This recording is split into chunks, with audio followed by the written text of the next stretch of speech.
प्राच्यविद्या अभ्यास संस्थेच्या वतीने कोकणातील 20,000 वर्ष जुन्या कातळ शिल्पाचं छायाचित्र प्रदर्शन आयोजन केलेलं आहे। हे प्रदर्शन 21 ते 26 जानेवारीपर्यंत सकाळी 11 ते सायंकाळी 5 वाजेपर्यंत जोशी बेडेकर महाविद्यालयाच्या प्रांगणामध्ये सुरू आहे। प्राच्यविद्या अभ्यास संस्था 1982 पासून संस्कृती, इतिहास आणि पुरातत्व या विषयांमध्ये सातत्याने प्रबोधनात्मक कार्य करत आहे। अभ्यासकांची व्याख्याने, प्रदर्शने, अभ्यास दौरे तसेच इतिहास व पुरातत्व विषयावरील प्रमाणपत्र, अभ्यासक्रम अशा विविध उपक्रमांद्वारे संस्थेने आपली वेगळी ओळख निर्माण केली आहे। कोकणातील 20,000 वर्ष कातळ शिल्पे आद्य मानवाच्या जीवनाचा कलात्मक आविष्कार आहेत। त्यांचं संशोधन, संवर्धन होणे ही काळाची गरज आहे। ही कातळ शिल्पांची माहिती लोकांपर्यंत पोहोचवण्याच्या उद्देशाने प्राच्यविद्या अभ्यास संस्थेच्या वतीने छायाचित्र प्रदर्शनाचं आयोजन करण्यात आलेलं आहे। जोशी बेडेकर महाविद्यालय आणि डॉक्टर बेडेकर हॉस्पिटल यांच्या संयुक्त विद्यमाने हे प्रदर्शन भरवण्यात येत आहे। हे प्रदर्शन 21 ते 26 जानेवारी रोजी सकाळी 11 ते सायंकाळी 5 वाजेपर्यंत जोशी बेडेकर महाविद्यालयाच्या प्रांगणामध्ये सुरू आहे।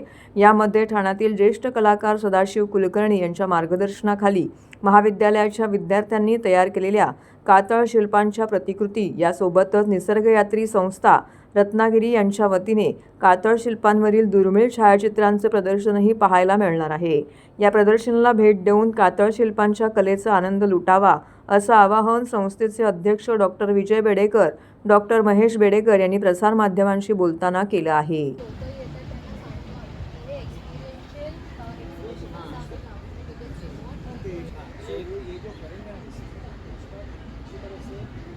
प्राच्यविद्या अभ्यास संस्था, जोशी बेडेकर कॉलेज आणि डॉक्टर बेडेकर हॉस्पिटल या तिघांनी मिळून कोकणातले कातळ शिल्प हे असं आपण प्रदर्शन इथे भरवलेलं आहे।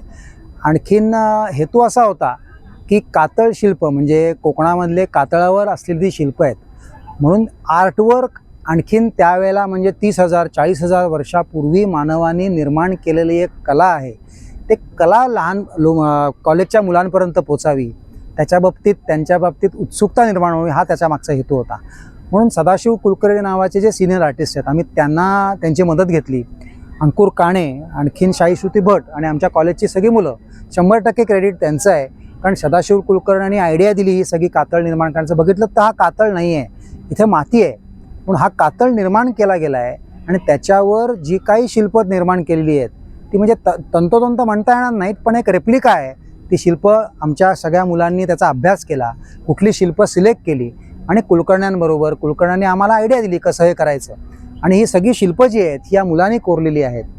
महत्त्वाची गोष्ट अशी आहे की निसर्गयात्री संस्था म्हणजे भाई रिसबूड नावाचे जे रत्नागिरीचे आहेत आणि या संस्थेने रिसबुडांनी 90% कातळ शिल्प कोकणातली शोधून काढली आहेत। त्यांचं 21 तारखेला भाषण झालं।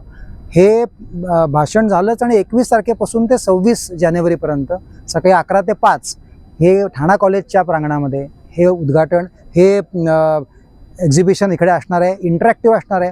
आमची मुलं जे कोण येतील त्यांना स्वतः ही समजावून सांगणार आहेत।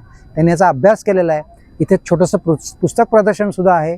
जवळ 5-6 पुस्तकं रॉक आर्ट्सबद्दल आम्ही मागवली आहेत, ती इथे ठेवलेली आहेत। स्टोन टूल्स म्हणजे हे कसा निर्माण केला असेल, म्हणजे 30-40 हजार वर्षापूर्वी मानवाने ही शिल्प कशी निर्माण केली असेल, ती स्टोन टूल्स आहेत। म्हणजे या स्टोन टूल्सनी ही शिल्प निर्माण झाली आहेत। ही स्टोन टूल्सही बघता येणार आहेत। म्हणून हेतू हाच आहे की ठाणेकरांना आणि मुख्य म्हणजे नवीन युवांना, म्हणजे इकडे आमच्या ठाणे कॉलेजमधली मुलं कोण आहेत, ही सगळी युवा आहेत, त्यांना इकडे येऊन ह्याच्या बाबतीमध्ये माहिती मिळेल आणि उत्सुकता निर्माण झाली की हे वय असं असतं की एकदा ती उत्सुकता निर्माण झाली कि नक्की याच्या बाबतीत प्रबोधन होईल लोकांचं।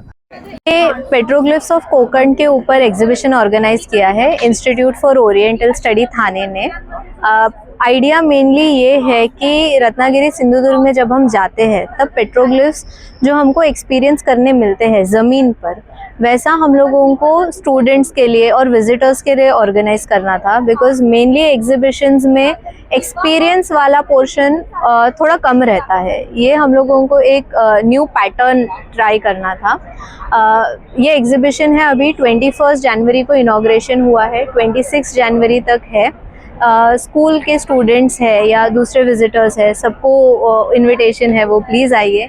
11 o'clock से इवनिंग 6 o'clock तक एग्झिबिशन होता है. बरं, नमस्कार, माझं नाव प्रियल पाटील आहे. इथे आम्ही कातळ शिल्पाबद्दल प्रदर्शन केलं आहे. इथे आम्ही कातळ शिल्प काढले, म्हणजे साधारणतः कातळ शिल्प तिकडे जागेवर गेल्यावर ते कसे दिसतील ह्याचा एक उदाहरणसाठी आम्ही इथे बनवले सुद्धा आहेत कातळ शिल्प. हे बनवायच्या पाठी आमचा हेतू असा होता की आपल्या इथे आता जर आपण हे पाहिलं तर भारतामध्ये खूप मोठ्या प्रमाणामध्ये आर्ट आहे, पण आपण त्या आर्टची कला नाही करत आहोत. त्या साईडला आपण जर पाहिलं तर तिकडे लोक काय करतात की कातळ शिल्प जे आहे ते कातळ तोडतात. तिकडे का, तर स्वतःच्या स्वार्थासाठी. तिकडे ते लोक त्याच्यावरती झाडं उगवताय म्हणा, किंवा ती आपली जागा आहे आणि ती गव्हर्नमेंटकडे जाऊ नये ह्या उद्देशाने तिकडे भित्ती बांधणं म्हणा, तर ते लोक त्यामुळे आपली जी प्रथा आहे, आपली संस्कृती म्हणा, किंवा आपली जी कला जी पिढ्यानपिढ्या आपल्याला पाहायला मिळत आहे, ते लोक त्याचा नाश करत आहेत. आणि तिची आणखी पुढे विल्हेवाट लागू नये आणि ती कला लुप्त होऊन जाऊ नये ह्याच्यासाठी आम्ही हे प्रदर्शन भरवलेलं आहे. या प्रदर्शनाने बऱ्याच कॉलेजचे विद्यार्थी जे आता सध्या तरुण आहेत, ज्यांना आत्ता नॉलेज घ्यायचं वय आहे त्यांचं, त्या लोकांना इकडे येत आहेत. त्या लोक कातळ शिल्पाबद्दल समजत आहेत, ते कसे बनवले जायचे ह्याचा ते अनुभव घेत आहेत, ते कसं दिसत असेल ह्याचा अनुभव घेत आहेत. ह्याच्याने कोकणाच्या साईडला थोड्या जास्त प्रमाणामध्ये टुरिझम होईल. आपण इकडे तिकडे पार्क्समध्ये फिरायला जाण्यापेक्षा खरंच जी कला आहे, जी खूप मेहनतीने त्या लोकांनी बनवलेली आहे, ते आपण बघायला जाऊ आणि तिकडे टुरिझम वाढेल. आणि त्याच्यामुळे का होईना पण तिथले लोक त्या कलेची जाण करून ती कला जपायला लागतील ह्या उद्देशाने आपण हे प्रोग्राम केलेला आहे.